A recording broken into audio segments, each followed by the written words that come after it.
नमो तस्से भगवतो अरहतो सम्मा संबुद्धस्से।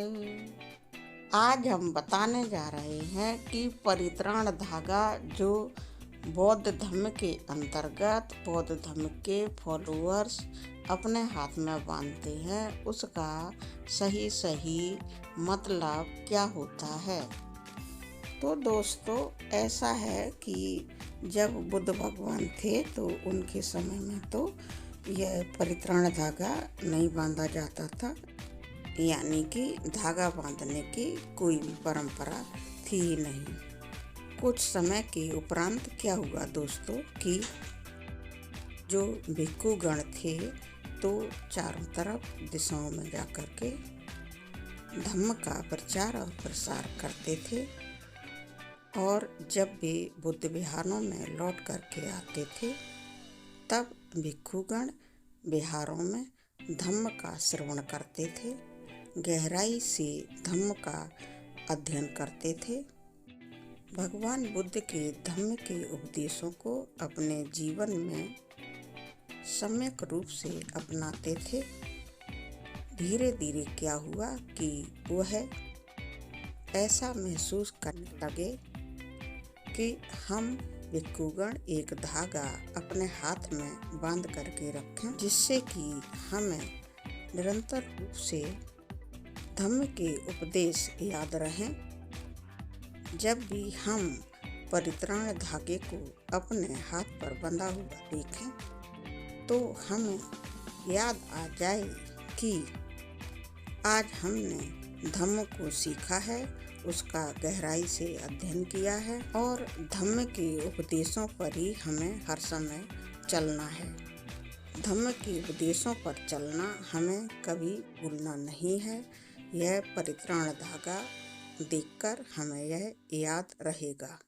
तो दोस्तों, इस तरह से जो भिक्षुगण श्रावक होते हैं वह भी कभी कभी गलती कर बैठते हैं, यानी कि अकुशल कार्य कर लेते हैं। इसलिए भिक्षु एवं श्रावक गण जब अपने हाथ पर बंधे हुए वह परित्राण धागे को देखते थे तो वह अकुशल कार्य को समझ जाते थे और फिर अकुशल कार्य को बंद करके कुशल कार्य करते थे। अकुशल कार्य करने का भाव ही उनके मन से खत्म हो जाता था। तो दोस्तों, परित्राण का धागा हाथ में बांधने के बाद भी आपको स्मरण में रहना चाहिए, क्योंकि परित्राण का धागा आपको अकुशल से दूर रखता है और आपके मन से अकुशल के भाव को एकदम हटा देता है। परित्राण का धागा आपको यह भी याद दिलाता रहता है कि आप मैत्री को अपनाएं, शील और विनय को अपनाएं। मैत्री, शील और विनय को अपना करके आप दूसरों के साथ बहुत अच्छा शील युक्त, मैत्री युक्त, विनय युक्त व्यवहार करें। अगर आप परित्राण धागे को हाथ में बांधकर किसी भी इंसान के साथ द्वेष की भावना, वैमनस्य की भावना, ईर्ष्या की भावना, जलन की भावना आदि रखते हैं तो दोस्तों, आप ऐसा करें कि परित्राण धागे को अपने हाथ पर अवश्य बांधें। यह धागा सकारात्मक सोच को आपके मन में बढ़ाता है। जब भी आप इसे देखेंगे आपको सकारात्मक विचार आएंगे, जिससे आपकी सोच बराबर सकारात्मक होती जाएगी। दोस्तों, इससे यह याद आता रहता है कि हम धम्म का पालन कर रहे हैं, बुद्ध भगवान के उपदेशों को मान रहे हैं, अपने जीवन में उन पर चल रहे हैं, मैत्री और दूसरों का कल्याण करने की भावना को अपना रहे हैं और इस तरह से अपनी और दूसरों की सुरक्षा कर रहे हैं। तो दोस्तों, सुरक्षा की दृष्टि से परित्राण धागे को आप अपने हाथ में बांधते हैं तो कोई भी आपत्ति नहीं है। लेकिन दोस्तों, अगर आप अंधश्रद्धा रखते हुए इस परित्राण धागे को हाथ पर बांधते हैं तो ऐसा बिल्कुल ना करें। इस धागे को हाथ पर न बांधें। परित्राण धागे को हाथ में बांधकर जितना सकारात्मक अभ्यास करें अच्छा, तो इसे बांधने में कोई आपत्ति है ही नहीं। वैसे भी दोस्तों, धम्म में बताया गया है अकुशल बिल्कुल मत करो, किसी भी तरह का पाप कर्म बिल्कुल ना करो। जीवन में सब कुछ सकारात्मक सोचो। लेकिन अगर ऐसा लग रहा है कि धागा बांधने से हमारे मन में अकुशल का नाश हो रहा है, अच्छे अच्छे विचार मन में आ रहे हैं, हमारी अच्छी सोच बन रही है, हम पाप कर्मों को करने से बच रहे हैं, दूसरों का अपनी मैत्री के द्वारा कल्याण कर रहे हैं, तो आप इस सकारात्मक सोच का प्रतीक परित्राण धागा अवश्य ही बांध लें। यह आपके लिए बहुत अच्छा रहेगा। दोस्तों, उदाहरण स्वरूप आप मान लीजिए कि आपके वाणी से किसी इंसान के लिए गलत शब्द निकलने जा रहे हैं, तभी आपका ध्यान अपने हाथ में बंधे हुए परित्राण धागे पर जाता है और इस धागे को देखते ही आप अकुशल वाणी बोलने से रुक जाते हैं।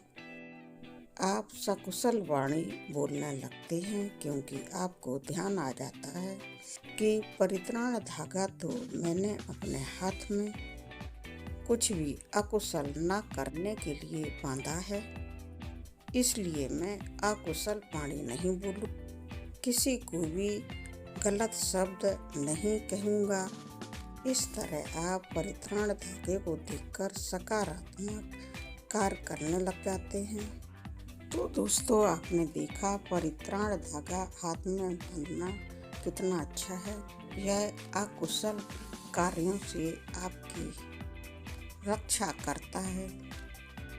कुशल विचार और कुशल सोच आपके मन में क्रिएट करता है। अब दोस्तों, जैसे कि बुद्ध भगवान के जो भिक्खु हैं बहुत सारा अध्ययन करते हैं, सूत्रों का अध्ययन करते हैं, 100, 200, 500 नहीं बल्कि ये 1 लाख, 2 लाख, 5 लाख सूत्रों का अध्ययन करते हैं। उस समय भिक्खु भी काफ़ी थक जाते हैं और अकुशल विचार उनके मन में न आए, इसलिए भिक्षुगण अपने हाथ में परित्राण धागे को बांधकर सूत्रों का अध्ययन करते हैं, क्योंकि परित्राण धागा उनकी अकुशल विचारों से उनकी रक्षा करता है। उनकी सोच अडिग रहे इसलिए रक्षा सूत्र का कार्य करता है। उनकी सोच को बहुत ज़्यादा सकारात्मक बनाता है। भिक्षुओं के व्यवहार को मैत्रीपूर्ण एवं विनयपूर्ण बनाता है। आपस में सभी भिक्षु विनय एवं मैत्री का व्यवहार करते हैं। वो भिक्षा पात्रों में जो भिक्षा लेकर आते हैं उसी भोजन को मैत्रीपूर्ण ढंग से बैठकर खाना खाते हैं। तो दोस्तों, परित्राण धागे का महत्व हमारे बुद्ध धम्म में भिक्षुओं एवं उपासकों के लिए बहुत अधिक महत्व रखता है। धम्म के बहुत सारे उपासक इस रक्षा सूत्र को अपने हाथ में बांधते हैं और इसे देखते हुए सकारात्मक सोच बनने के कारण मैत्री का व्यवहार करते हैं। मैत्री और विनयशील का पालन करते हुए अपने आसपास के लोगों का कल्याण करते हैं। किसी भी चीज का उन्हें लोभ नहीं होता है। राग एवं तृष्णा से वो बिल्कुल दूर रहते हैं। किसी से भी धम्म के उपासक घृणा नहीं करते हैं। सभी लोगों का कल्याण करते हुए, सभी को अपनाते हुए अपना जीवन सुंदर और सकारात्मक बनाते हैं। तो दोस्तों, बुद्ध धम्म के अंतर्गत भिक्षुओं एवं उपासकों के द्वारा हाथ पर बांधे जाने वाले परित्राण धागे के महत्व के संबंध में मैंने आपको जानकारी दी है। अगर आपको जानकारी पसंद आई हो तो कृपया वीडियो पर लाइक करें, कमेंट करें एवं चैनल को सब्सक्राइब करें, वीडियो को शेयर करें। साधु साधु साधु।